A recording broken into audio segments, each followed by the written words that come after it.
महल के लिए लेकर चलते हैं। वहाँ पे हमारे पिताजी बैठे हैं। तुमको अपने पिता से मुलाकात कराता हूँ। और उधर दरबार में महाराज उत्तानपाद विराजमान थे और ध्रुव उत्तम दोनों साथ साथ चले जा रहे हैं अपने घर की ओर। और जब महल में पहुंचे उत्तानपाद महाराज बैठे थे। ध्रुव को पहचान गए और झपट करके वो उत्तानपाद महाराज जो खेत वाली रानी का बालक था उसे चट से गोदी में ले लिया। और जब गोदी में ले लिया, एक दासी देख रही थी, दीवान देख रहा था, दीवान ने आग लगा दिया।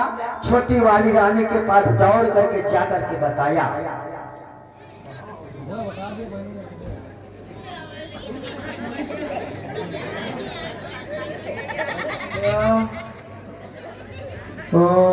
अब क्या आपको महारानी जी से बताई गया।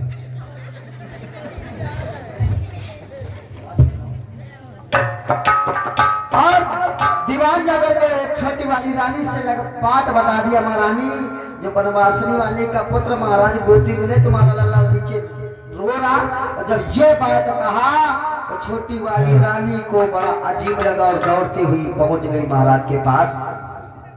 स्वामी, हाँ, ये बनवासनी का पुत्र अपनी गोदी में बैठा है और सूरज दांतों को पीस करके क्या बोली, ओ ललुए के ललुए तूने लक्ष्मी जैसा दिल पाया है, मजदूर के दुखी लाल का इस गोदी के।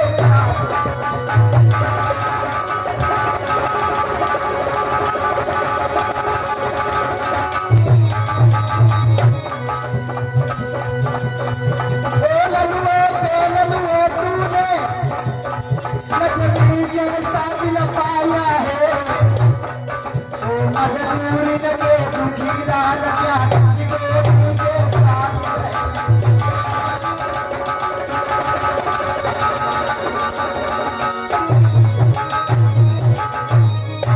इस बनवासनी के पुत्र को तुम गोदी में लिए बैठे, ये हमारा लाला तारू लग रहा था। तो इसको हटाओ और इसको पकड़ो और धूल की कलाई को पकड़ करके झटका दे करके नीचे गिरा दिया। ध्रुव समझ गया मौसी मुझसे ईर्ष्या करती है और ध्रुव रोता बिलखता हुआ खेतों की ओर चला जा रहा है। अगर ध्रुव रोता बिलखता खेतों की ओर चला जा रहा और जिस समय खेतों में सुनीति को मालूम हुआ कि मेरा बच्चा रो रहा, सुनीति रोती हुई दौड़ती भागी महल की ओर, बच्चे की ओर चली है। देखो बड़ी वाली रानी दौड़ती चली जा रही है अपने बच्चे की आवाज सुन करके। और ध्रुव रोता चला जा रहा, मैया मैया तू कहाँ छुपी है मैया।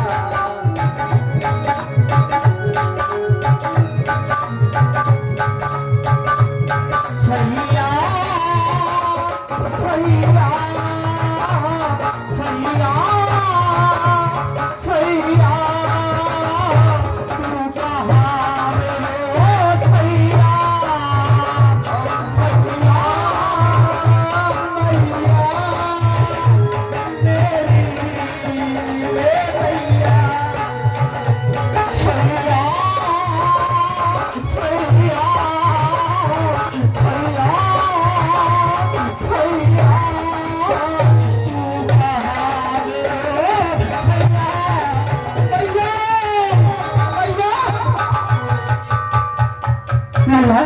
मैया क्या हुआ तुझे? मैया बोल बोल दल्लाल, मैया तू क्यों रो रहा है? मैया मुझे मौसी ने मारो। क्या? आई मेरे कहे ध्रुव महाराज, अरे भैया मोए मौसी ने मारे। भैया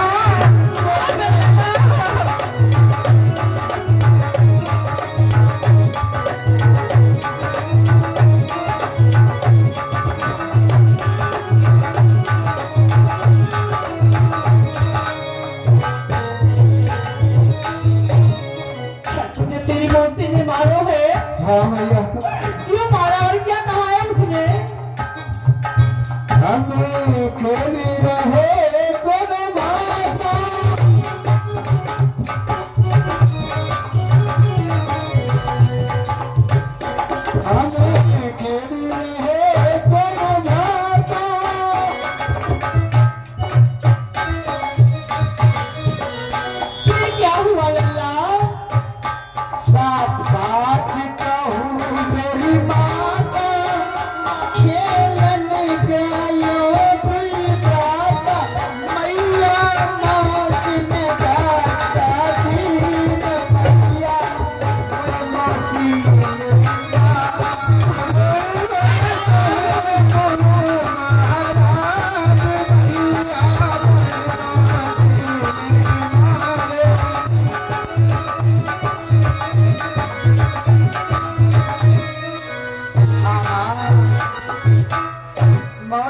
मुझे झटका दे दिया माँ और ये कहा है मैं हतभागे पूर्व जन्म में थोड़ा भजन किया होता तो उत्तम के बदले तू मेरी कोख से जन्म लिया होता। क्या मैया तुमको भी मौसी ने 2-4 खोटे शब्द कहा है। क्या कहा है? हाँ तुझे अपने पिता की गोद में बैठना था तो मेरी कोख से जन्म लिया होता। हाँ मैया। बेटा हाँ तू क्यों चिंता करता है? जो सबको गोदी लेता है ना वो सबका परम पिता होता है। वो परम पिता एक भी तुझे जरूर गोदी लेगा मेरे लाल। मैया बोल मेरे बच्चा। क्या परम पिता परमात्मा कहाँ रहता है माँ? बेटा हाँ जो उसे मन से याद करता है, जो उसे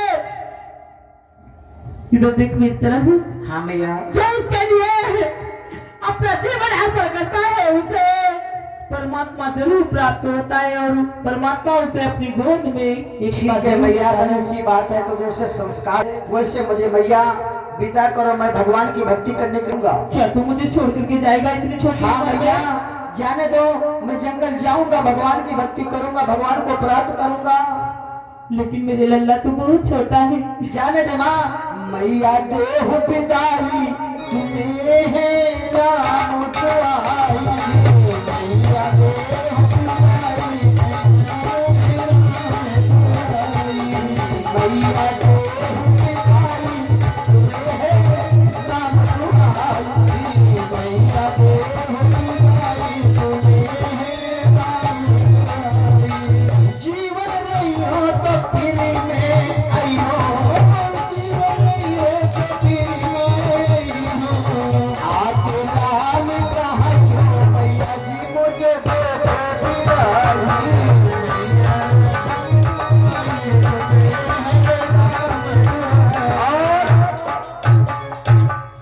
मैया सुनीति समझ गई मेरा लाल जी दिए चला जाएगा। मैया सुनीति घास फूस के बिस्तर में लेट गई, ध्रुव ने आंखों को बंद किया। मैया सुनीति समझा सो गया लाल। मैया सुनीति के नींद आ जाती है। बेटा उसी समय ध्रुव, ये बेटा हाँ चल सो जा, सो जा, उठ लेट जा। और उसी समय ध्रुव लाला लेट गया और मैया सो जाती है। सो जा मेरे लाल, सो जा मेरे लाल, पितल आदिल सो जा मेरे लाल।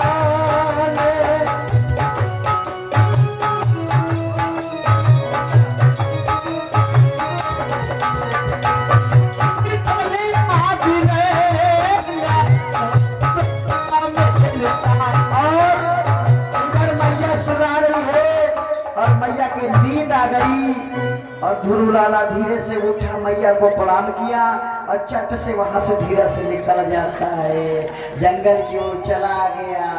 और जब ध्रुव लाला जंगल की ओर चला गया, मैया जगी तो ध्रुव नहीं था। लल्ला, ए लल्ला, लल्ला,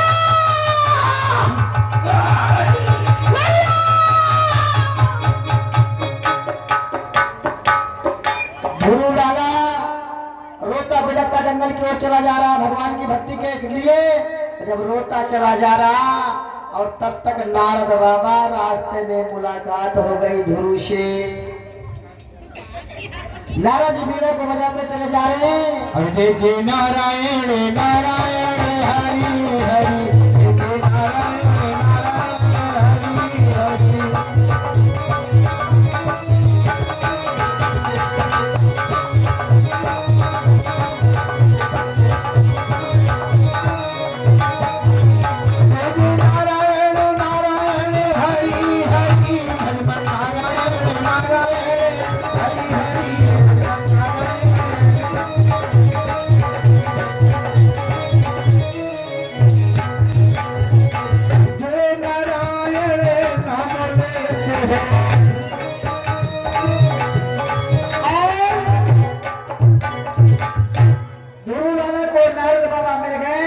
नारद बाबा ने कहा बेटा तुम कहाँ जा रहे हो? ध्रुव लाला ने कहा मैं तपस्या करने जा रहा हूँ। नारद बाबा ने कहा बेटा तुमको ऐसे परम पिता परमात्मा नहीं मिलेगा। फिर कैसे मिलेगा प्रभु? जब तुम भगवान को प्राप्त करने जा रहे हो बेटा, तुमको गुरु करना पड़ेगा। गुरु? हाँ, जब तुम गुरु करोगे हाँ। तो परम पिता परमात्मा अवश्य तुम्हें मिल जाएगा। तो प्रभु मैं गुरु को कहाँ ढूंढने जाऊं? मुझे तो कहीं मिलेगा नहीं। और मैं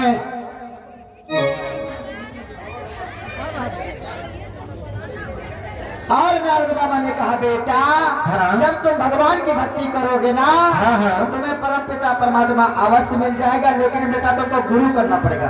ठीक है? गुरु? मैं प्रभु गुरु को कहाँ ढूंढने जाऊं? तुम ही हमारे गुरु बन जाओ। ले तुमका रास्ता बताए तो घर ही छोड़ा जाए। नारद बाबा ने कहा बेटा, हाँ। गुरु चेला का नाता उभय लाभ का होता है और शिष्य को गुरु रास्ता दिखाता है। इसलिए बेटा तुम जब तक गुरु नहीं करोगे तो परम पिता परमात्मा नहीं मिलेगा। अच्छा, तो तुम ही हमारे गुरु बन जाओ। नारद बाबा ने कहा ठीक लगा, अगर तुम गुरु हमें बनना हमारे शिष्य बनोगे तो जाओ बेटा यमुना में स्नान करो, फिर मैं तुमको चेला बना लूंगा। ठीक है महाराज। और उसी समय ध्रुव लाला स्नान करके आ गया। वो महाराज हम स्नान करके आ गए। नारद बाबा ने ध्रुव के गले में एक माला पहना दिया और कहा बेटा इस मंत्र को जाप करना, ओम नमो भगवते वासुदेवाय नमः। जाओ बेटा इस मंत्र को जाप करो, परमपिता परमात्मा तुम्हें जरूर दर्शन देगा। ठीक है प्रभु। इतना कह करके नारद बाबा वहां से चले जाते हैं और ध्रुव लाला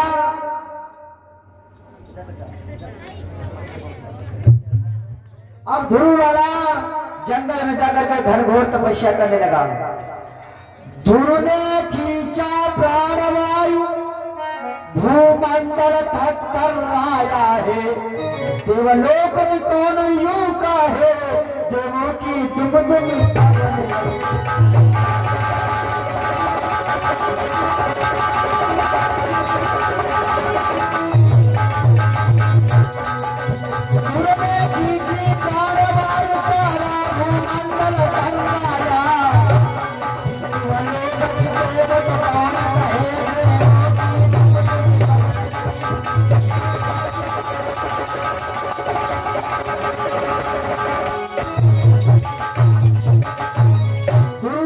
समाधि लगा लिया परमात्मा की। त्रित्रांत कपित्र बदराचरण तीन दिन में कहता मैंने जामुन खा करके तपस्या करता है। चौथे पांचवें सब कुछ छोड़ दिया। छठे दिन परमात्मा से डोर लगाया। ध्रुव ने जब वायु को खींचा सारा भूमंडल टर्राने लगा। उसी समय परमपिता परमात्मा समझ गए कि ध्रुव हमारा परम भक्त हो चुका है। उसी समय भगवान विष्णु ध्रुव के पीछे प्रकट हो गए और प्रकट होकर के कहने लगे बेटा वरदान मांगो। भगवान विष्णु कहेंगे बेटा वरदान मांगो, हम तुम्हारी शक्ति भक्ति से प्रसन्न हैं। भगवान विष्णु की बात सुनकर के ध्रुव लाला कहने लगा आप मैं क्या मांगू, आप तो हमारे दत्तक पिता हो और मैं तुम्हारा दत्तक पुत्र हूं। जो आपका है सो हमारा है। उसी समय ध्रुव को महाराज विष्णु ने गोदी में ले लिया और लक्ष्मी जी झपट करके सर पे हाथ रखा और ध्रुव का कल्याण हो गया। बोले भाई को ध्रुव की। और भगवान विष्णु ने कहा बेटा जाओ अपनी मम्मी पापा को सुख दो, राज भोगना और फिर हमारा ध्यान देना, सो हमारे धाम को प्राप्त हो गया। बोले गोविंद भगवान की हर हर गंगा के तट पर बैठे हुए 88,000 ऋषियों के मध्यस्थ सुखदेव महाराज उत्तरानंदन परीक्षित को भक्त ध्रुव की कथा 75 श्लोकों में श्रवण कराया। और फिर ध्रुव तपस्या पूर्ण करने के बाद सीधा महलों के लिए चला जाता है। जाकर के मैया सूरज को प्रणाम किया, उत्तानपाद को प्रणाम किया, उत्तम को प्रणाम किया। फिर सभी जाकर के सुनीत के पास पहुंचे। सुनीत रोते रोते बेहल हो चुकी थी। उसी समय ध्रुव ने अपनी भक्ति के बूते आंजन लगाया मैया सुनीत के नेत्र में। सो मैया सुनीत के नेत्र ठीक हो गए और फिर सब लोग बड़े प्रेम के साथ अयोध्या में जीवन यापन करने लगे। बोले वृंदावन बिहारी लाल की। आइए 2 बार भगवान नाम संकीर्तन बोले और यजमान जी आरती तैयार करें। आरती प्रसाद लेकर के सभी भक्त प्रस्थान करेंगे।